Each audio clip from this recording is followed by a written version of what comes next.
Hi guys, ನಮಸ್ತೆ and welcome to money drive. ನಮ್ಮ finance minister Nirmala Sitharaman ಅವರು 2024 ಹಾಗೆ 2025 ಬಜೆಟ್ನ ಅನೌನ್ಸ್ ಮಾಡಿದ್ದಾರೆ. ಸೊ ಇದರಿಂದ ಯಾವ ಸೆಕ್ಟರ್ ಮೇಲೆ ಫೋಕಸ್ ಮಾಡಿದ್ದಾರೆ ಅನ್ನೋದನ್ನ ನೋಡೋಣ. ಹಾಗೆ ರೈಲ್ವೆ ಅಂಡ್ ಡಿಫೆನ್ಸ್ ಸೆಕ್ಟರ್ ನಲ್ಲಿ ಫಾಲ್ ಬಂದಿದೆ. ಯಾಕೆ ಅಂದ್ರೆ ಈ ಸೆಕ್ಟರ್ಗೆ ಡೈರೆಕ್ಟ್ಲಿ ಏನು ಅನೌನ್ಸ್ಮೆಂಟ್ ಆಗಿಲ್ಲ ಈ ಪರ್ಟಿಕ್ಯುಲರ್ ಬಜೆಟ್ ನಲ್ಲಿ. ಹಾಗೆ ಈ ಪರ್ಟಿಕ್ಯುಲರ್ ಬಜೆಟ್ ನಲ್ಲಿ ಫೋಕಸ್ ಮಾಡಿರೋದು employment, skilling, MSMEs and middle class ಮೇಲೆ ತುಂಬಾ ಫೋಕಸ್ ಮಾಡಿದ್ದಾರೆ. ಸೊ ಇಲ್ಲಿ ನಾವು ಅರ್ಥ ಮಾಡ್ಕೊಳ್ಳೋಣ ಈ ಬಜೆಟ್ ನಲ್ಲಿ ಇಂಪಾರ್ಟೆಂಟ್ ಅನೌನ್ಸ್ಮೆಂಟ್ಸ್ ಏನಾಗಿದೆ, ಹಾಗೆ ಈ ಅನೌನ್ಸ್ಮೆಂಟ್ಸ್ ನಿಂದ ಯಾವೆಲ್ಲ ಸೆಕ್ಟರ್ ಹಾಗೆ ಸ್ಟಾಕ್ಸ್ ಮೇಲೆ ಇಂಪ್ಯಾಕ್ಟ್ ಆಗುತ್ತೆ ಅನ್ನೋದನ್ನ ನೋಡೋಣ.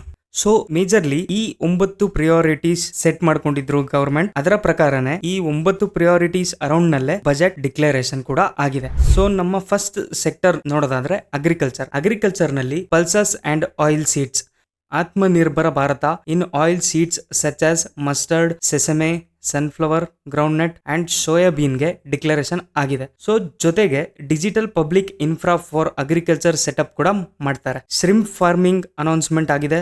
ಜೊತೆಗೆ ರೂರಲ್ ಎಕನಾಮಿಕ್ ಗ್ರೋತ್ ಮೇಲೆ ಫೋಕಸ್ ಮಾಡಲಾಗಿದೆ. ಇಲ್ಲಿ ನಾವು ನೋಡೋದಾದ್ರೆ 1.52 lakh crore 1.52 ಲಕ್ಷ ಕೋಟಿ for agriculture and allied sector ಗೆ ಅಲೋಕೇಶನ್ ಮಾಡಲಾಗಿದೆ. ಹಾಗಾಗಿ ಅಗ್ರಿಕಲ್ಚರ್ ರಿಲೇಟೆಡ್ ಸ್ಟಾಕ್ಸ್ ಯಾವುದು ಅಂತ ನೋಡೋದಾದ್ರೆ ಮೋರ್ ಓವರ್ ಈ ಕಂಪನೀಸ್ ಮೇಲೆ ನಾವು ಫೋಕಸ್ ಮಾಡಬಹುದು.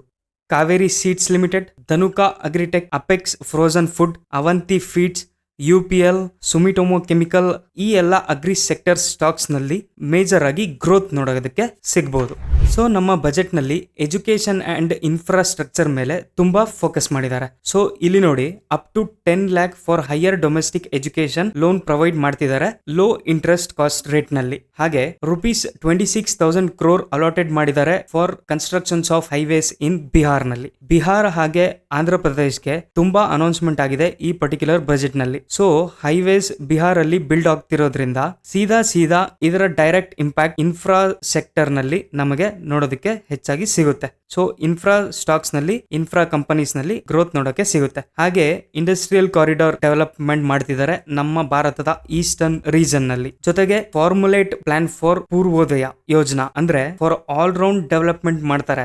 ಯಾವ ಸ್ಟೇಟ್ಸ್ ಅಲ್ಲಿ ಅಂತ ನೋಡೋದಾದ್ರೆ ಬಿಹಾರ್, ಜಾರ್ಖಂಡ್, ವೆಸ್ಟ್ ಬೆಂಗಾಲ್, ಒಡಿಶಾ ಹಾಗೆ ಆಂಧ್ರ ಪ್ರದೇಶ್ ನಲ್ಲಿ ಆಲ್ ರೌಂಡ್ ಡೆವಲಪ್ಮೆಂಟ್ ಮಾಡೋದಕ್ಕೆ ಫೋಕಸ್ ಮಾಡ್ತಾರೆ. ಹಾಗೆ ಫೈನಾನ್ಸಿಯಲ್ ಸಪೋರ್ಟ್ ಕೂಡ ಕೊಡ್ತಾ ಇದ್ದಾರೆ up to 15,000 crores financial year 2025 ಗೆ ನ್ಯೂ ಆಂಧ್ರ ಪ್ರದೇಶ್ ಕ್ಯಾಪಿಟಲ್ಗೋಸ್ಕರ. ಅಮರಾವತಿ ಏನು upcoming capital of Andhra Pradesh ಇದೆ ಅಲ್ವಾ, ಅದನ್ನ ಡೆವಲಪ್ ಮಾಡೋದಕ್ಕೆ 15,000 crores ನ ಡಿಪ್ಲಾಯ್ ಮಾಡಿದ್ದಾರೆ. ಹಾಗೆ new airports, medical colleges and sports infrastructure ನ ಕೂಡ ಡೆವಲಪ್ ಮಾಡ್ತಾರೆ ಬಿಹಾರ್ ರಾಜ್ಯದಲ್ಲಿ. ಈ ಸೆಕ್ಟರ್ ನಲ್ಲಿ ಗ್ರೋತ್ ಕಾಣಬಹುದಾದ ಸ್ಟಾಕ್ಸ್ ಯಾವುದು ಅಂತ ನೋಡೋದಾದ್ರೆ NCC, L&T, JSW, Andhra cements, PNC Infratech, Tata steel ಹಾಗೆ NCL ಇಂಡಸ್ಟ್ರೀಸ್ ಅಲ್ಲಿ ನಾವು ಇನ್ಫ್ರಾಸ್ಟ್ರಕ್ಚರ್ ಸೆಕ್ಟರ್ ನಲ್ಲಿ ಗ್ರೋತ್ ನೋಡೋದಕ್ಕೆ ಸಿಗಬಹುದು. ಹಾಗೆ ನಮ್ಮ ನೆಕ್ಸ್ಟ್ ಸೆಕ್ಟರ್ ನೋಡೋದಾದ್ರೆ power and energy sector. Power and energy sector ನಲ್ಲಿನೂ ಕೂಡ ಜಾಸ್ತಿ ಫೋಕಸ್ ಇದೆ ಗವರ್ಮೆಂಟ್. ಹಾಗಾಗಿ PM Har Ghar Surya Ghar ಮುಫ್ತ್ Bijli Yojana,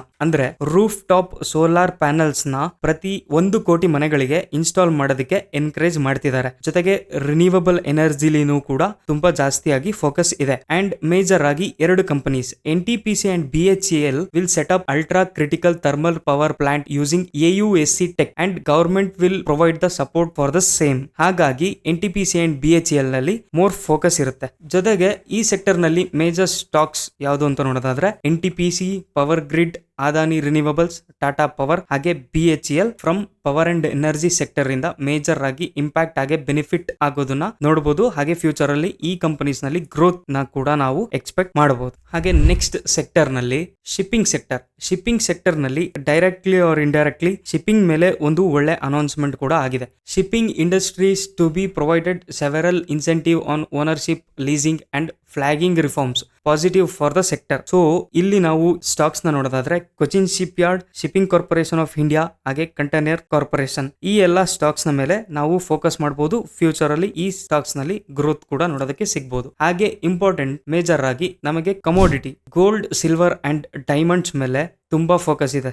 customs duty on gold, silver and diamonds ಮೇಲೆ ರಿಡ್ಯೂಸ್ ಮಾಡಿದ್ದಾರೆ to 6%. ಹಾಗಾಗಿ ಸಿಲ್ವರ್ ಬೀಸ್, ವೈಭವ್ ಗ್ಲೋಬಲ್ ಹಾಗೆ ಟೈಟಾನ್ ಮೇಲೆ ಫೋಕಸ್ ಮಾಡಬಹುದು. ಇಲ್ಲಿ ಸಿಲ್ವರ್ ಬೀಸ್ ಅನ್ನೋದು ETF exchange traded fund. So ಇಲ್ಲಿ ನೀವು ಸ್ಟಾಕ್ಸ್ ನ ರೀತಿಲೂ ಕೂಡ ಇನ್ವೆಸ್ಟ್ಮೆಂಟ್ ಮಾಡಬಹುದು. ಸೊ ಈ ಪರ್ಟಿಕ್ಯುಲರ್ ಬಜೆಟ್ ನ ರೇಟಿಂಗ್ ನೋಡೋದಾದ್ರೆ 7/10 ಆಗಿದೆ. ಹಾಗೆ ಟ್ಯಾಕ್ಸ್ ಸ್ಲ್ಯಾಬ್ ಅಲ್ಲಿನೂ ಕೂಡ ಏನು ಮೇಜರ್ ಆಗಿ ಚೇಂಜಸ್ ನಮಗೆ ನೋಡೋದಕ್ಕೆ ಸಿಕ್ಕಿಲ್ಲ. LTCG long term capital gain ನ ಜಾಸ್ತಿ ಮಾಡಿದ್ದಾರೆ. ಹಾಗೆ STCG short term capital gain ನ ಕೂಡ ಜಾಸ್ತಿ ಮಾಡಿದ್ದಾರೆ. ಶಾರ್ಟ್ ಟರ್ಮ್ ಕ್ಯಾಪಿಟಲ್ ಗೇನ್ ನ 15 ಇಂದ 20% ಮಾಡಿದ್ದಾರೆ. ಹಾಗೆ ಲಾಂಗ್ ಟರ್ಮ್ ಕ್ಯಾಪಿಟಲ್ ಗೇನ್ ನ 12.5% ಮಾಡಿದ್ದಾರೆ ಫ್ರಮ್ 10%. ಜೊತೆಗೆ STT ಸೆಕ್ಯೂರಿಟಿ ಟ್ರಾನ್ಸಾಕ್ಷನ್ ಟ್ಯಾಕ್ಸ್ ನ ಕೂಡ ಜಾಸ್ತಿ ಮಾಡಿದ್ದಾರೆ ಆನ್ FNO ಅಂದ್ರೆ future and options from 0.01% to 0.02%.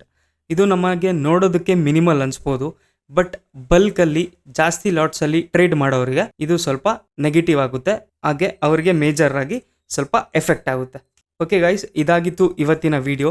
ಹಾಗೆ ಇನ್ಫಾರ್ಮೇಶನ್ ಇಷ್ಟ ಆಗಿದ್ರೆ ವಿಡಿಯೋನ ಲೈಕ್ ಮಾಡಿ, ನಿಮ್ಮ ಫ್ರೆಂಡ್ಸ್ ಜೊತೆ ಶೇರ್ ಮಾಡಿ. ಹಾಗೆ ಇನ್ನೂ ಕೂಡ ನಮ್ಮ ಚಾನೆಲ್ ನ ಸಬ್ಸ್ಕ್ರೈಬ್ ಮಾಡಿಲ್ಲ ಅಂದ್ರೆ ಸಬ್ಸ್ಕ್ರೈಬ್ ಮಾಡಿ. ಅಂಡ್ ಈ ಬಜೆಟ್ ಬಗ್ಗೆ ನಿಮ್ಮ ಒಪಿನಿಯನ್ ಏನಿದೆ ಅನ್ನೋದನ್ನ ಕಾಮೆಂಟ್ ಸೆಕ್ಷನ್ ನಲ್ಲಿ ಕಾಮೆಂಟ್ ಮಾಡಿ ತಿಳಿಸಿ. Thank you for watching guys.